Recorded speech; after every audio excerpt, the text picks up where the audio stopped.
নমস্কার সবাইকে সবাইকে স্বাগত জানাই আমার চ্যানেলে। আমি সুমি। আপনারা সবাই কেমন আছেন? আশা করছি আপনারা সবাই ভালোই আছেন। ফ্রেন্ড, আজকে আমি আপনাদের সাথে শেয়ার করব নতুন ধরনের একটা মাছের ডিমের রেসিপি। মাছের ডিমের রেসিপিটা করার জন্য প্রথমে আমাকে নিয়ে নিতে হবে একটা কড়াই। কড়াইয়ের মধ্যে আমি জল নিয়ে নিয়েছি, তার মধ্যে আমি দিয়ে দিচ্ছি হচ্ছে চিচিঙ্গেগুলোকে আমি ভালো করে কেটে পরিষ্কার করে নিয়েছিলাম। এবার কুচনো চিচিঙ্গেগুলো দিয়ে দিলাম, তার মধ্যে দিয়ে দিলাম হচ্ছে পরিমাণ মতন লবণ। লবণ দিয়ে চিচিঙ্গেগুলোকে ভালো করে জলের সাথে ফুটিয়ে নিতে হবে। চিচিঙ্গেগুলোকে প্রায় 80% মতন কুক করে নিতে হবে। চিচিঙ্গেগুলো আমার 80% মতন কুক করা হয়ে গেছে। এবার এগুলোকে আমি জলের থেকে তুলে নেব। চিচিঙ্গেগুলোকে এবার জলের থেকে তুলে নিচ্ছি। এবার কড়াইয়ের মধ্যে আবার দিয়ে দেব হচ্ছে পরিমাণ মতন সরষের তেল। সরষের তেল সামান্য আমি এখানে সরষের তেল দিয়েছি 1 চামচ মতন, দিয়ে তেলটাকে ভালো করে কড়াইয়ের গায়ে মাখিয়ে নিচ্ছি, স্প্রেড করে নিলাম। এবার এর মধ্যে দিয়ে দিচ্ছি হচ্ছে ছোটো ছোটো করে কেটে রাখা মাছের ডিম। মাছের ডিমের সাথে এবার দিয়ে দিলাম হচ্ছে লঙ্কার গুঁড়ো, তার সাথে দিয়ে দেব হচ্ছে পরিমাণ মতন হলুদ গুঁড়ো, আর তার সাথে পরিমাণ মতন লবণ। এগুলোকে দিয়ে মাছের ডিমটাকে ভালো করে ভাজা ভাজা করতে হবে।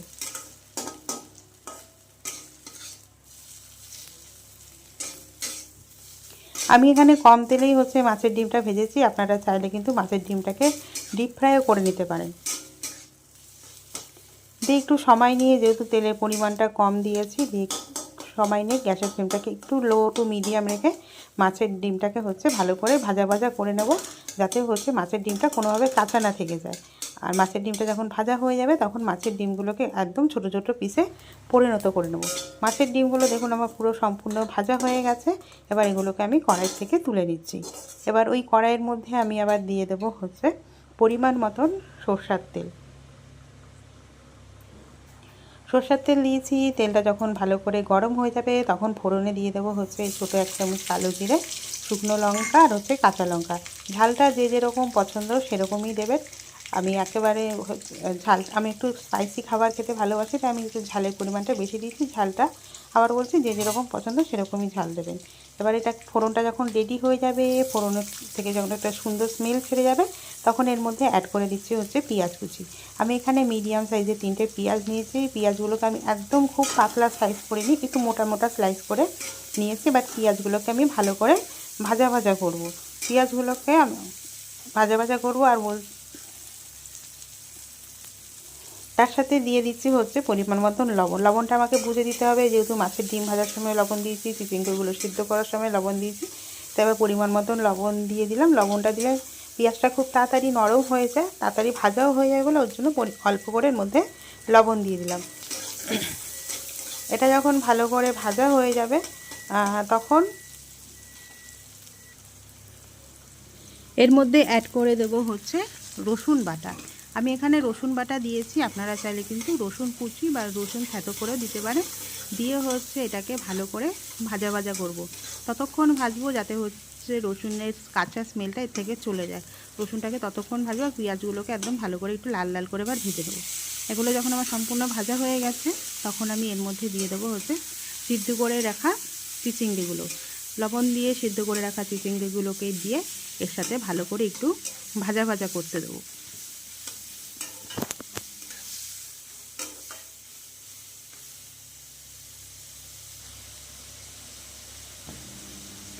এবার এর মধ্যে অ্যাড করে দেবো হচ্ছে পরিমাণ মতন হলুদ। আপনারা চাইলে কিন্তু এখানে একটু শুকনো লঙ্কার গুঁড়ো ইউজ করতে পারেন।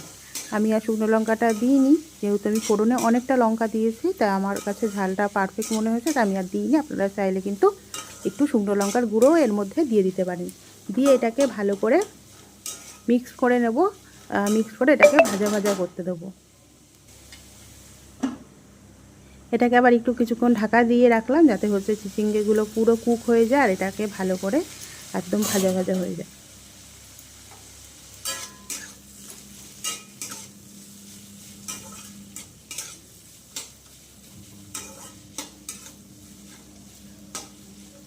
এগুলো আমার ভালো করে এবার ভাজা হয়ে গেছে। এবার আমি এর মধ্যে অ্যাড করে দেব হচ্ছে শুকনো লঙ্কার গুঁড়ো, হলুদ আর লবণ দিয়ে ভেজে রাখা মাছের ডিমগুলো। মাছের ডিমগুলোকে দিয়ে এটাকে হচ্ছে চিচিঙ্গের সাথে ভালো করে এটাকে মিক্স করে নিতে হবে।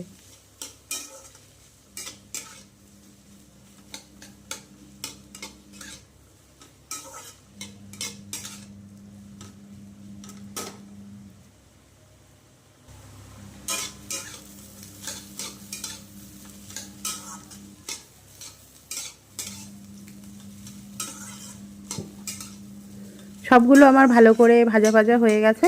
এবার নামানোর আগে এর মধ্যে দিয়ে দেবো হচ্ছে 1 চামচ চিনি।